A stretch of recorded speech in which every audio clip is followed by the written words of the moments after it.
The sea is Earth's most enduring and dominant feature, a living, breathing swirl of molecules teeming with life, which is all at once endless and fleeting.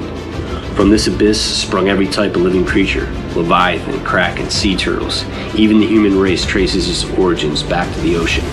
It is no wonder then that people are continually drawn to it, their terrestrial limbs moving toward the shoreline as they gaze over the whirling surf in wonderment. What mysteries are hidden out there, over the horizon? The sea has always been cruel and unforgiving. As humanity stepped off of land and set sail on the open water, people adapted to nature's harsh demands.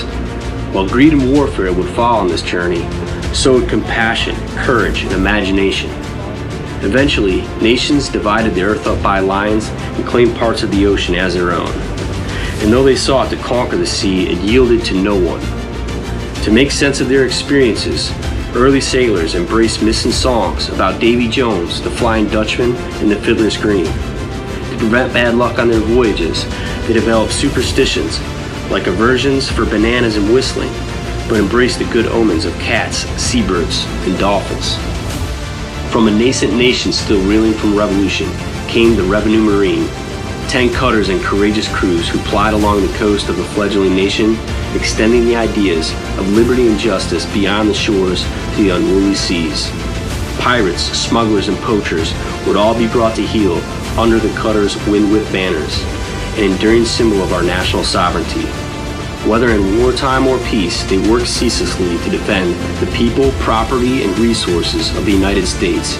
Each new conflict and continued expansion of territory pulled the cutters and their crews further away from home.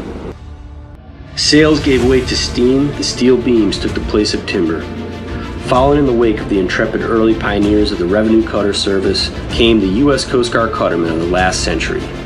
Marked with tattoos and teeth stained by a steady diet of coffee and tobacco, they drew on the legacy of their predecessors.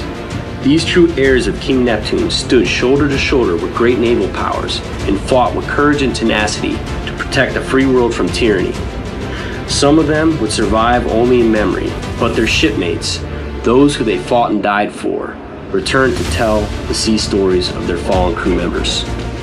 Tales of breezy exotic islands and daring high seas exploits inspired the next generation of cuttermen. From the trusty shellbacks, they learned to play the soft melodies of the bosun's pipe and how to tie bowlines, sheet bends, and clove hitches. New crews navigated the vast open ocean using the stars, then radio waves, and later by a new constellation of artificial satellites.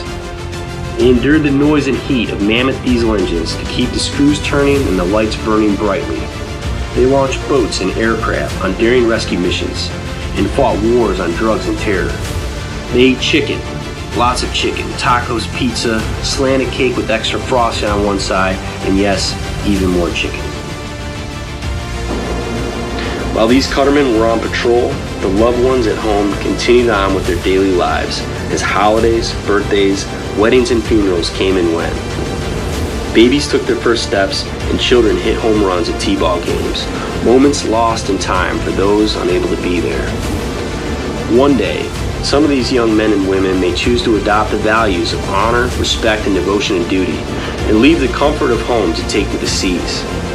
These precious few will witness the splendor of moonless nights and star-filled skies, the majesty of the raging seas and the creatures in its depths, and all the wonders known to those who went before them. The challenges they will face are many, and the cuttermen of today, in the twilight of their last watches, will leave to them the ingenuity and resolve that is our seagoing legacy.